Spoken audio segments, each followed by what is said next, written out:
Hello दोस्तों, good morning, जय Shri Mahakal, happy new year सभी दोस्तों को। चलिए आज हम देखने वाले हैं साइंस का क्लास, जो कि डेली की तरह आज भी हम 7 बजे से लेके आए हैं। ठीक है, डेली जो साइंस की क्लास 7 बजे चलती है इसी प्रकार डेली चलती रहेगी। आप लोग ज़रूर देखिएगा और पूरा अंत तक देखिएगा। ठीक है, आपको फ़ायदा ज़रूर मिलेगी। और 6 बजे जो होती है वो जीएस का क्लास होती है, आज क्लास नहीं हुआ है।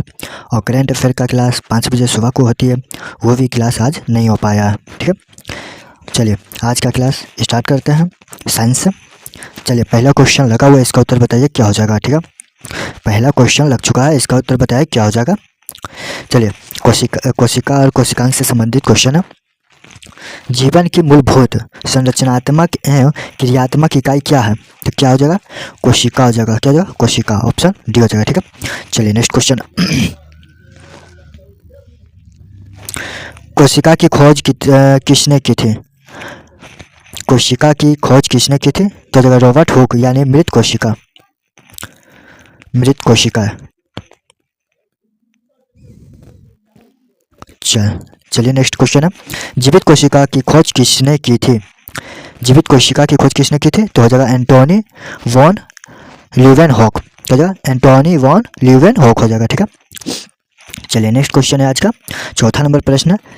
तो आज हो जाएगा चौथा नंबर का प्रश्न हो जाएगा, सबसे छोटी कोशिका कौन सी है?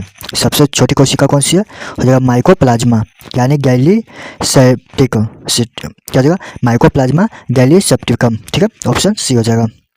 चलिए नेक्स्ट क्वेश्चन है।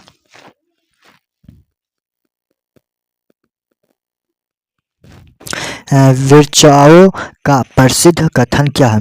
विर्चाओ का प्रसिद्ध कथन ओमनिस सेलुला ए सेलुला। क्या जगह? तो इसका अर्थ क्या होता है? ओमनिस सेलुला ए सेलुला का अर्थ क्या होता है? तो क्या जगह? तो इसका अर्थ होता है सभी कोशिकाएं पूर्व विद्यमान कोशिकाओं से बनी होती है। किससे? सभी कोशिकाएं जो है पूर्व विद्यमान कोशिकाओं से बनी होती है। ऑप्शन बी हो जाएगा। ठीक है, चलिए नेक्स्ट क्वेश्चन।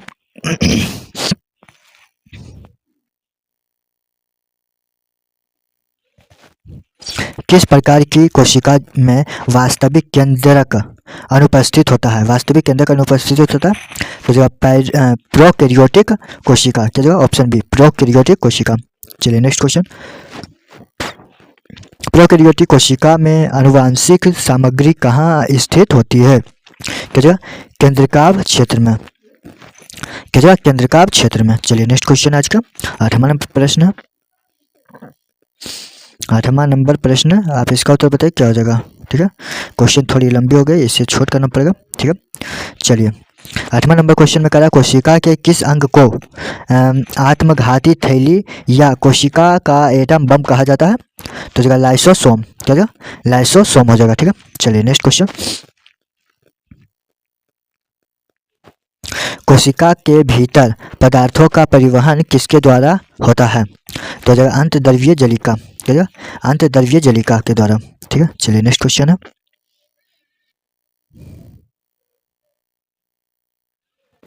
किस कोशिकांग को कोशिका का ऊर्जा गृह कहते हैं? ऊर्जा गृह कहते हैं तो जगह माइट्रोकॉन्ड्रिया। क्या जगह? माइट्रोकॉन्ड्रिया, ऑप्शन बी हो जाएगा। ठीक है, चलिए नेक्स्ट क्वेश्चन है। प्रोटीन की फैक्ट्री किसे कहा जाता है? प्रोटीन की फैक्ट्री किसे कहा जाता है? राइबोसोम को। क्या जगह? राइबोसोम को कहा जाता है। चलिए नेक्स्ट क्वेश्चन है।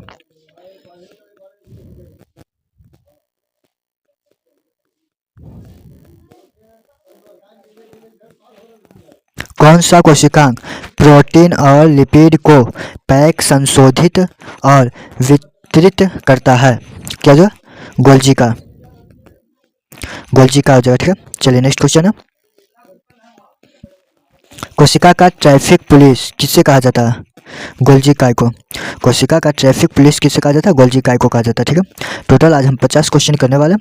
ठीक है, वसा और लिपिड का संश्लेषण किस अंतर्द्रव्यीय जलिका में होता है? अंतर्द्रव्यीय जलिका में होता है तो जगह चिकनी अंतर्द्रव्यीय जलिका। क्या जो? चिकनी अंतर्द्रव्यीय जलिका। ठीक है, चलिए नेक्स्ट क्वेश्चन। प्रोकैरियोटिक कोशिका में किस प्रकार का राइबोसोम पाया जाता है? प्रोकैरियोटिक कोशिका में तो 70S कोशिका पाया जाता है, ठीक है, राइबोसोम पाया जाता है 70। कोशिका का नियंत्रण कक्ष किसे कहते हैं? कोशिका का नियंत्रण कक्ष किसे कहते हैं? हो जाएगा केंद्रक को। क्या जगह? केंद्रक को कहते हैं, ठीक है। चलिए नेक्स्ट क्वेश्चन है, केंद्रिका का मुख्य कार्य क्या है? केंद्रिका का मुख्य कार्य क्या है? तो हो जाएगा राइबोसोमल आरएनए का संश्लेषण और राइबोसोम का निर्माण करना, ठीक है, ऑप्शन ए हो जाएगा। चलिए नेक्स्ट क्वेश्चन देख लेते हैं,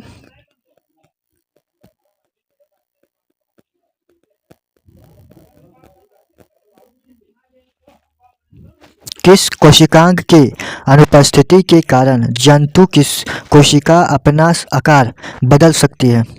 क्या जो कोशिका भित्ति, क्या जो कोशिका भित्ति हो जाएगा, ठीक है। चलिए नेक्स्ट क्वेश्चन है, डीएनए किन कोशिकांगों में पाया जाता है? तो हो जाएगा केंद्रक, माइटोकॉन्ड्रिया और हरित लवक। केंद्रक, माइटोकॉन्ड्रिया और हरित लवक में, ठीक है, ऑप्शन सी हो जाएगा। चलिए नेक्स्ट क्वेश्चन है, कोशिका द्रव्य और केंद्रक द्रव्य को मिलाकर क्या कहलाता है? हम यदि कोशिका द्रव्य और केंद्रक द्रव्य को मिला दे तो क्या कहलाएगा? तो जीव द्रव्य कहलाएगा। क्या जगह? जीव द्रव्य, ऑप्शन डी हो जाएगा, ठीक है। चलिए नेक्स्ट क्वेश्चन है,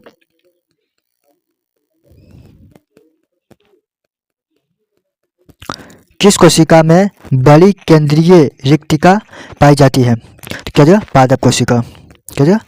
पादप कोशिका हो जाएगा, ठीक है, ऑप्शन बी। चलिए नेक्स्ट क्वेश्चन है,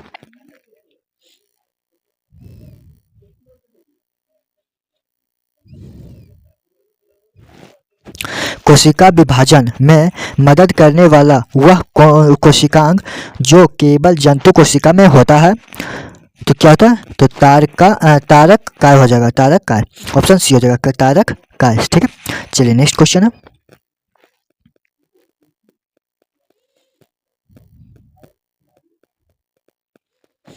कोशिका झिल्ली की संरचना से संबंधित तरल मोज़ेक मॉडल किसने प्रस्तुत किया? किसने प्रस्तुत किया? तो होगा सिंगर और निकोलसन। क्या होगा?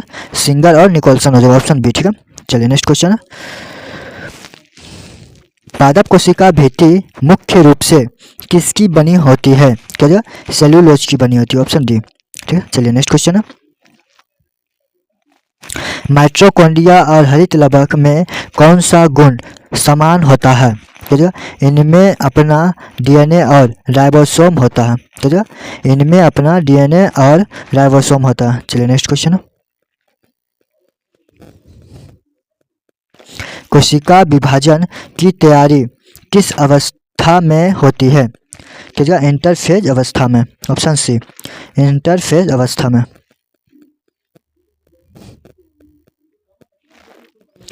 किस विभाजन को न्यूनीकरण विभाजन कहा जाता है? क्या? तो अर्धसूत्री विभाजन हो जाएगा, ऑप्शन बी।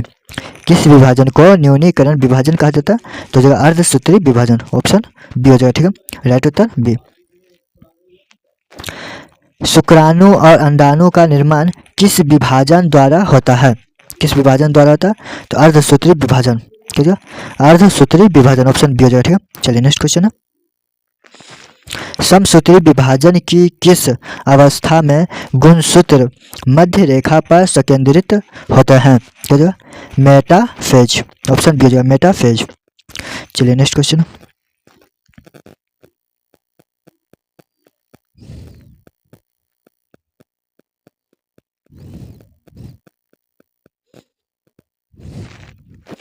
आनुवांशिक पदार्थ का आदान प्रदान किस कोशिका विभाजन के दौरान होता है? तो अर्धसूत्री विभाजन, ऑप्शन बी हो जाएगा, अर्धसूत्री विभाजन। चलिए नेक्स्ट क्वेश्चन है, किसी जीव की आनुवंशिक इकाई को क्या कहते हैं? किसी जीव की आनुवंशिक इकाई को क्या कहते हैं? जीन कहते हैं, ऑप्शन ए हो जाएगा, जीन। चलिए नेक्स्ट क्वेश्चन है, किसी जीन के दो वैकल्पिक रूपों को क्या कहा जाता है? दो वैकल्पिक रूपों को युग्म विकल्पिक क्या कहा जाता है? युग्म विकल्पी या एलील कहा जाता है। क्या जाएगा? युग्म विकल्पी या एलील, ठीक है, ऑप्शन ए हो जाएगा। चलिए नेक्स्ट क्वेश्चन है, एक जोड़ी विपरीत लक्षणों के बीच कराए गए संकरण को क्या कहते हैं? ठीक है, एक संकर क्रॉस कहते हैं, एक संकर क्रॉस कहते हैं। ठीक है, ऑप्शन ए हो जाएगा। चलिए नेक्स्ट क्वेश्चन है, एक संकर क्रॉस में F2 पीढ़ी का फिनोटाइप अनुपात क्या होता है? क्या होगा? तो 3:1 हो जाएगा एक संकर क्रॉस में F2 का पीढ़ी का अनुपात। स्वतंत्र अपवहन के नियम का अध्ययन, एक सेकंड इसको छोटा करना होगा,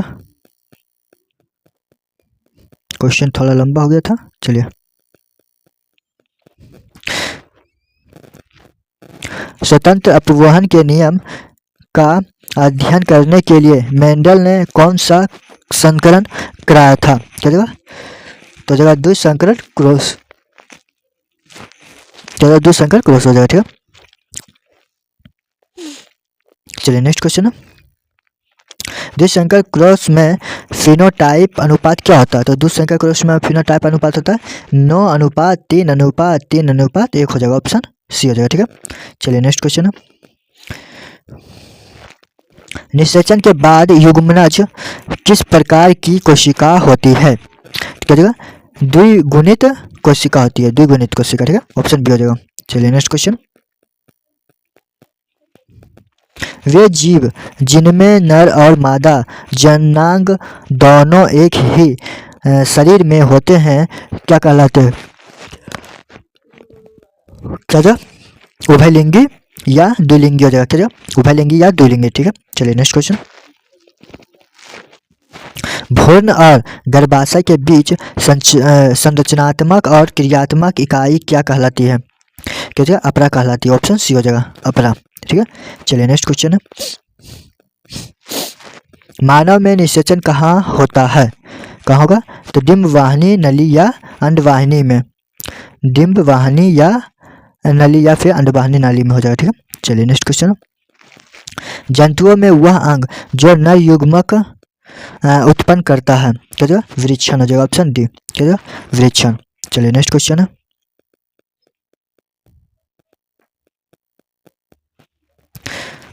द्विगुणित जनक के अर्धसूत्री विभाजन द्वारा अगुणित युग्मक निर्माण की प्रक्रिया क्या है? क्या?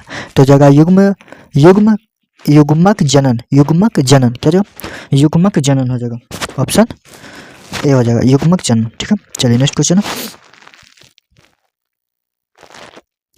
प्रकाश संश्लेषण की प्रक्रिया कहाँ होती है? क्या? पौधों की पत्तियों में स्थित क्लोरोप्लास्ट में होता है। कहाँ? पौधों की पत्तियों में स्थित क्लोरोप्लास्ट में होता है। ठीक है, ऑप्शन बी। चलिए नेक्स्ट क्वेश्चन,